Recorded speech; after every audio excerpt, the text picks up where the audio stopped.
अस्सलाम वालेकुम, this is Usman Ahmad और आप देख रहे हैं हम न्यूज़ का डिजिटल प्लेटफॉर्म। आज से ठीक एक माह बाद यानी 10 अगस्त को मौजूदा पीडीएम हुकूमत की मुद्दत ख़त्म हो रही है। यानी ये वो वक्त है कि पीडीएम हुकूमत, जो कि आप पीछे अगर चले जाएं तो तहरीक इंसाफ के चेयरमैन की हुकूमत थी, लेकिन जब 2018 में इलेक्शन हुए थे तो यहाँ उससे लेकर अब 10 अगस्त तक पूरे 5 साल की एक आइनी मुद्दत जो किसी हुकूमत की होती है वो पूरी हो रही है। पीडीएम हुकूमत जो कि अभी आई है, कुछ अर्से पहले ही उनको 1 साल सवा साल तकरीबन हुआ है, तो उनकी जो मुद्दत है वो भी 10 अगस्त को पूरी हो रही है। लेकिन सवाल ये है, अभी भी पाकिस्तान के बिलखुसूस इस्लामाबाद के सियासी हलकों में ये खबरें गर्म हैं कि आया ये हुकूमत अपनी मुद्दत पर घर चली जाएगी या इस हुकूमत में तोसी हो जाएगी। गुज़श्ता कई दिनों से हमने देखा कि मौलाना फजलुर रहमान और पीडीएम हुकूमत और बिलखुसूस आसिफ जरदारी और शहबाज शरीफ वगैरह के दरमियान एक खिंचाव हमें देखने में आया, जिसकी बुनियाद पर यह सवाल बार बार उठाया जा रहा है कि आया मौजूदा हुकूमत की मुद्दत में कहीं तोसी नहीं की जाए तो नहीं हो जाएगी। क्योंकि कुछ बातें ये पहले सामने आई थी कि जब मौलाना फजलुर रहमान ये चाहते हैं कि इस हुकूमत की मुद्दत में तोसी कर दी जाए और पार्लियामान की मुद्दत में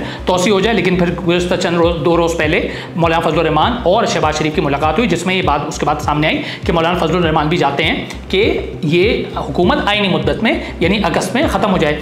लेकिन इसमें भी एक कैच ये है कि पीपल्स पार्टी चाहती है कि आईनी मुद्दत से 2 दिन पहले यानी 8 अगस्त को हम घर चले जाएं और असेंबली तहलील कर दें। लेकिन हुकूमत जो है वो उस बात पर मुसर है कि हमें 10 अगस्त तक ही जो है ना अपनी हुकूमत से चले जाना चाहिए, जो हमारी तारीख है। इसके बाद अगला सवाल ये है कि क्या इस मुद्दत में हुकूमत घर चली जाती है, एक निगरान हुकूमत आ जाती है, क्या उसके बाद भी इलेक्शन वक्त पे होंगे? यानी 3 माह बाद इलेक्शन हो जाएंगे, यानी अगस्त, सितंबर, अक्टूबर, नवंबर में इलेक्शन हो जाएंगे? इस सवाल का जवाब ताहाल अभी किसी के पास नहीं है और कयास आ रही हैं और अफवाहें वो हैं जो ज़बान ज़दे आम हैं। लेकिन लग ऐसा रहा है कि हुकूमत इलेक्शन से कबल इस्लाहात करना चाहती है और इस्लाहात पे हुकूमत का सारा जोर है। और इस्लाहात के अलावा हुकूमत इलेक्शन कराए ना कराए, लेकिन इलेक्शन कराने का माहौल ज़रूर बना रही है। जिसमें सबसे बड़ी खबर और सबसे हैरान कौन खबर उस वक्त आई है जब पाकिस्तान माशी तौर पर बड़ी मुश्किल सूरत हाल का शिकार है। IMF का प्रोग्राम आज उसका उम्मीद है कि फैसला हो जाएगा और पाकिस्तान को 3.3 अरब डॉलर में से 1.1 अरब डॉलर की किस्त मिल जाएगी। आज ही सऊदी अरब ने 2 अरब डॉलर जो है पाकिस्तान को दे दिए हैं। लेकिन सवाल यह है कि जब माशी तंगी की सूरत हाल है पाकिस्तान में, पाकिस्तान के ऊपर कर्जों का अंबार है, क्या उस मौके पर इलेक्शन से कबल फंड्स जारी करने चाहिए थे इंतखाबात के लिए, या पार्लियामेंटेरियंस को नवाजना चाहिए था, या अरकान पार्लियामेंट की स्कीमों के लिए फंड जारी करने चाहिए थे? क्या ऐसा करना चाहिए था या ऐसा हो सकता था? करना चाहिए था या नहीं करना चाहिए था, ये तो बात भी की बात है, लेकिन ऐसा हो गया है। 2 रोज़ कबल भी, बल्कि गुज़श्ता रोज़ ही खबर आई है कि हुकूमत ने असेंबली तहलील होने से पहले ही अपने अरकान असेंबली के लिए अरबों रुपए का फंड जारी कर दिया, जो कि तरक्याती स्कीमों पर इस्तेमाल होगा। और जाहिर है उसका मकसद यह है कि जी इलेक्शन के अंदर वोट को बटोरा जाए इन तरक्याती स्कीमों के जरिए। अब ये जो फंड मुख्तस किया गया है, अगर ये 6 हफ्तों की पार्लियामेंट रह गई है टोटल, और बेसिकली ये 6 माह का बजट जारी कर दिया है। 6 हफ्तों की पार्लियामेंट के लिए 6 माह का बजट जारी कर दिया है। अमाउंट अगर आप सुनेंगे तो हैरान रह जाएंगे। कहा जा रहा है कि अरकान पार्लियामेंट की स्कीमों के लिए जुलाई तक सितंबर, यानी जुलाई इस महीने से लेकर सितंबर तक के लिए 61 अरब 26 करोड़ रुपए जारी करने की मंजूरी दे दी गई है। दोबारा रिपीट कर रहा हूं, 61 अरब 26 करोड़ रुपए की बजट की मंजूरी दी गई है। वजारत खजाना के मुताबिक वजारत खजाना ने पूरे साल के लिए मुख्तस 90 अरब में से 41 अरब 3 माह में जारी करने की मंजूरी दी है। यानी पूरे साल के 90 अरब थे, 41 अरब जो हैं वो 3 माह के लिए जारी करने की मंजूरी दे दी है। और कुछ इसमें तफसीलात ये हैं कि दस्तावेजात के मुताबिक गुज़श्ता साल रह जाने वाले मजीद 20 अरब रुपए भी इंतखाबात से कबल जारी किए जाएंगे। यानी इंतखाबात से कबल जो उम्मीदवार होंगे उनकी 5 उंगलियां घी और सर कढ़ाई में होगा, और वो अपने लिए इलेक्शन के लिए वोट बटोरने के लिए अपनी इंतखाबी जो फंड मिल रहा है उससे जो भी वो स्कीमें आनन फानन या जल्दी में बनाएंगे उसको वो उनके सामने लेके जाएंगे। इसके अलावा जो दूसरी एक और बड़ी डेवलपमेंट आज ही हुई है वो ये है कि हुकूमत ने एक इस्लाहात का पूरा मंसूबा और प्लान तैयार किया है।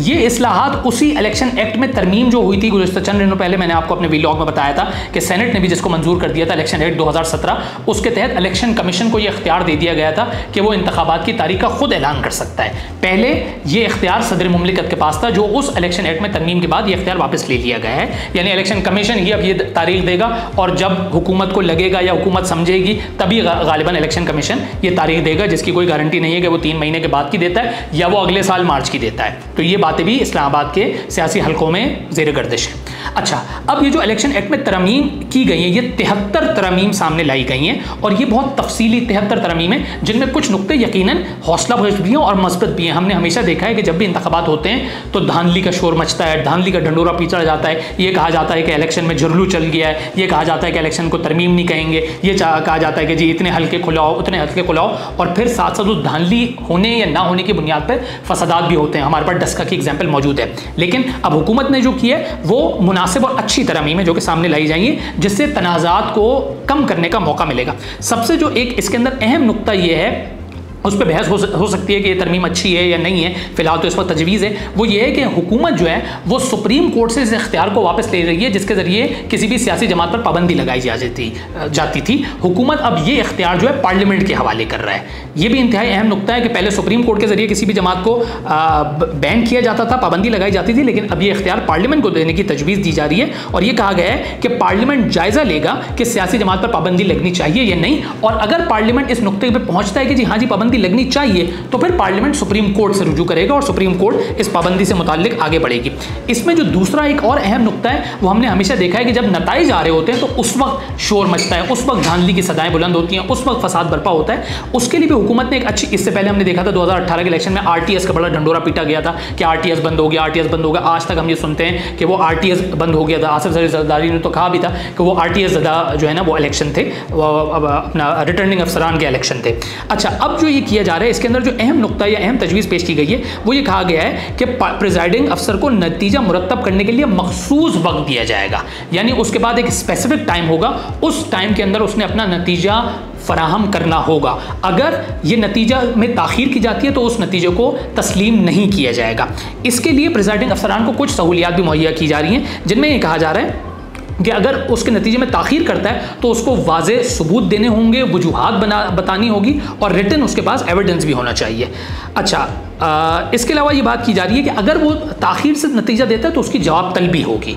ये भी बात इसके अंदर अहम है। प्रिजाइडिंग अफसर इंतखाबी नताइज की ताख़ीर पर ठोस वजह बताने का पाबंद होगा। प्रिजाइडिंग अफसर दस्तखत शुदा नतीजे की तस्वीर रिटर्निंग अफसर को भेजेगा। इसके अलावा प्रिजाइडिंग अफसर को तेज़ तरीन इंटरनेट और स्मार्टफोन भी फराहम किया जाएगा। पोलिंग एजेंट्स, जो पोलिंग एजेंट्स वहाँ होते हैं, उनको भी एक कैमरे वाला फ़ोन दिया जाएगा। एक इसके अंदर अहम नुक्ता है कि ये जो सियासी जमातें हैं, जो उम्मीदवार हैं, उसको भी इस बात की इजाज़त होगी कि वो वहाँ की वीडियो, जो प्रिजाइडिंग अफसर के पास वीडियो होगी, वो उसको ख़रीद सकेगा। कुछ रकम मुख्तस की जाएगी, वो रकम के ज़रिए वो उस वीडियो को खरीद सकेगा। इसके अलावा पोलिंग स्टेशन के हर बूथ पर CCTV कैमरे लगाने की तजवीज़ पेश की गई है। कैमरे से पोलिंग के जायजे, गिनती और नतीजा मुरत्तब करने में मदद मिल जाएगी।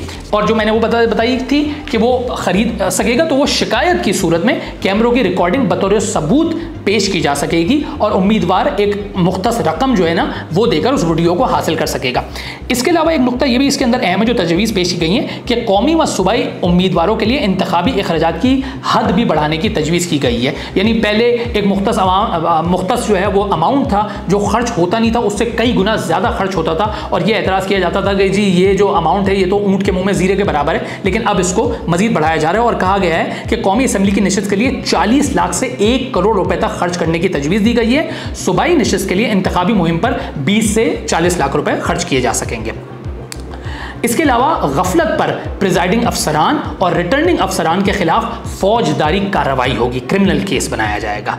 धांधली में मुलव्वस इंतखाबी अमले की सज़ा पहले 6 माह थी, उसको बढ़ाकर 3 साल तक किया जाने की तजवीज़ है। ज़ाब्ता इखलाक की खिलाफ वर्जी का फैसला 15 के बजाय 7 रोज़ में किए जाने का कहा गया है। जो 15 दिन में एक फैसला आता था उसको अब 7 रोज़ तक मुख्तस किया जाएगा, यानी मुद्दत कम की जा रही है। पोलिंग अमले की हतमी फहरिस्त इलेक्शन कमीशन की वेबसाइट पर अपलोड की जाएगी। उम्मीदवार 10 रोज़ के अंदर हल्के में पोलिंग अमले की तैनाती चैलेंज कर सकेगा। हर पोलिंग स्टेशन के बाहर वोटर की मुकम्मल फहरिस्त आवेज़ा करने की तजवीज़ दी गई है और सिक्योरिटी एहलकार पोलिंग स्टेशन के बाहर ड्यूटी देंगे और हंगामी सूरत हाल में प्रिजाइडिंग अफसरन की इजाज़त से वो पोलिंग स्टेशन के अंदर जा सकेंगे। तो ये वो तरमीम है। अच्छा, इस तरमीम से मुताल्लिक जो वज़ीर कानून है आज़म नज़ीर तारड़, वो ये बता चुके हैं कि जी पहले इस्लाहात फिर इंतखाबात, ये वाज़े कर चुके हैं। और ये जो अयाज सादिक हैं, साबिक स्पीकर कौमी असम्बली हैं, उनकी ज़ेर सदारत पार्लिमानी कमेटी बराए इंतखाबी इस्लाहात के इजलास भी हो चुके हैं, जिनमें इन तजावीज़ पर मुबाहिसा या डिबेट जो है वो शुरू हो गई है। इस इजलास में वफाकी वज़ीर, जिस तरह मैंने बताया, आज़म नज़ीर तारड़ हैं, नवीद कमर हैं वफाकी वज़ीर, सेनेटर ताज हैदर हैं, सेनेटर मंजूर काकड़ हैं, कामरान मुर्तज़ा हैं, आगा हसन बलोच हैं, सेक्रेटरी इलेक्शन कमीशन भी शरीक हैं इस इजलास में, हुए हैं इस इजलास में। तो ये है इलेक्शन का माहौल, यानी उस माहौल से कबल की जाने वाली तैयारी। और यकीनन इस तैयारी का वजह हम यकीनन जान सकते हैं कि हुकूमत में शामिल जो जमातें हैं, उन सब का मतमा नज़र यही है कि जो धांधली का शोर मचता है हर बार, उसको किसी न किसी तरह कम किया जाए और इंतखाबी इस्लाहात यकीनन होने की ज़रूरत है, ताकि पाकिस्तान में भी इंतखाबात का निज़ाम जो है वो शफ़ाफ हो सके।